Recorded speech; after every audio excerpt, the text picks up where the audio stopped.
بسم اللہ الرحمن الرحیم۔ گرامی قدر واصف صاحب، سلام عقیدت۔ آپ کی عنایت کا بے حد ممنون ہوں کہ آپ نے اپنی مجلس میں میری حاضری کا اہتمام فرمایا۔ آپ کی گفتگو کے فیض سے بہت سے سوالوں کے جوابات از خود مل گئے اور دل کو گونا سکون حاصل ہوا۔ تاہم اس مختصر سی حاضری نے تشنگی اور بڑھا دی ہے۔ امید ہے کہ آپ مزید نظر کرم فرمائیں گے تاکہ آپ کا قرب زیادہ سے زیادہ حاصل ہو اور میری بخشش کا ذریعہ بن جائے۔ آمین۔ طالب نظر کرم غلام رسول۔ غلام رسول صاحب، السلام علیکم۔ آپ کا خط پڑھ کر خوشی ہوئی۔ انسان کی خدمت کے لیے ہی تو بنا ہے۔ عبادت خدا کی، محبت محبوب خدا صلی اللہ علیہ وآلہ وسلم کی، خدمت انسان کی اور رغبت اپنی، یہی نسخہ کیمیا ہے۔ انسان زندگی میں جو کچھ حاصل کرتا ہے، جو نوادرات جمع کرتا ہے، جو مال سمیٹتا ہے، دراصل اس میں کسی نہ کسی انسان کا حصہ ہوتا ہے۔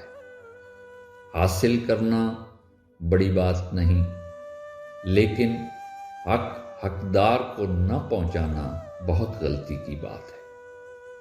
اپنی جمع کی ہوئی دولت ضرور اپنا نصیب تھا، لیکن اس نصیب کو خوش نصیبی بنانے کے لیے اس میں محروم لوگوں کو شامل کرنا بہت ضروری ہے، اور اگر کسی کو شامل نہ کیا جائے تو یہ اپنی انا کا نذرانہ بن جاتا ہے، اور یوں یہ نصیب بد نصیبی بن کے رہ جاتا ہے۔ ہم اپنی اولاد سے زیادہ حد تک وابستہ ہوتے ہیں۔ ہم جانتے نہیں کہ یہ سارا کرم اولاد دینے والے کا ہے۔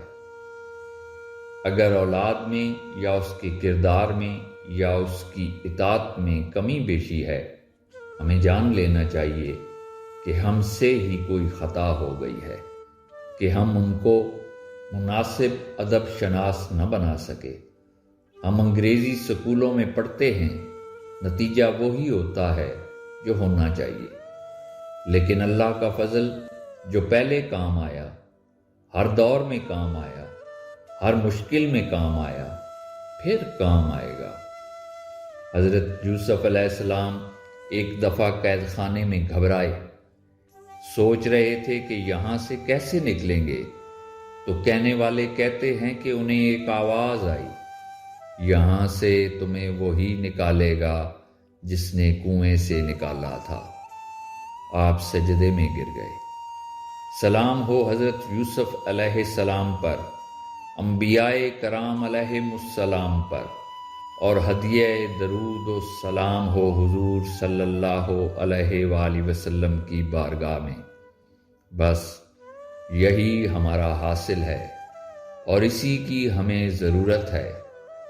جو چیز یہاں رہ جائے گی اس کو اب چھوڑ ہی دیا جائے تو بہتر ہے، اس سے پہلے کہ ہم سے سب کچھ چھن جائے۔ ہم خود ہی اسے چھوڑ دیتے ہیں، اور جو کچھ ساتھ لے جانا ہے اسے ہم ابھی سے ساتھ لے لیں تو یہی بہتر ہے۔ میں آپ کے خط سے نکل کر نہ جانے کس خیال میں کہاں چلا گیا۔ اللہ آپ کو دولت سکون عطا فرمائے، اور آپ سے جلد ملاقات ہوگی، روبرو بات ہوگی، اور انسان کے کام آنے کے لیے جو کچھ ہو سکا کرے گا۔ سب لوگوں پر ڈیپینڈ کرتے ہیں۔ سب کو سب کی ضرورت ہے، بلکہ ہر انسان سب انسان ہیں۔ میں نہیں رہتا اگر میرا گرد و پیش قائم نہ رہے۔ میں اپنے ماحول کو میں کہتا ہوں، یہی میرا میں ہے۔ میرا ماضی جو گزر گیا میرا میں ہے، وہ مستقبل جو ابھی آیا نہیں وہ بھی میں ہے، میری حسرتیں، میری آرزوئیں، بلکہ میری عبادتیں اور میرے کردہ اور ناکردہ گناہ بھی میں ہی ہے۔ یہ میں کبھی افلاک چیر جاتا ہے اور کبھی خاک نشیں ہو جاتا ہے۔ میں جو جلوے دیکھتا ہوں وہ میرے لیے ہیں، میرا خدا سب کا خدا لیکن میرا خدا ہے۔ ہر طرف میں ہی ہوں اور سچ پوچھو تو میں کہیں نہیں۔ میں پھر کہوں گا کہ میں آپ کے خط سے باہر نکل چکا ہوں، لہٰذا اس بات کو یہیں روک دینا ہی بہتر ہے کہ آگے خاموش رہنے کا حکم ہے۔ صرف آپ کو یہ بتانا ہے کہ آپ ذرا حوصلہ رکھیں، اس کی مزید رحمتیں حاصل کرنے کے لیے آپ ایک مناسب انسان ہیں۔ اپنے پر غرور نہ کرو، عاجزی کرو، لیکن اپنی تحقیر بھی نہ کرو۔ خدا آپ کو بس سلامت رکھے۔ والسلام، واصف علی واصف۔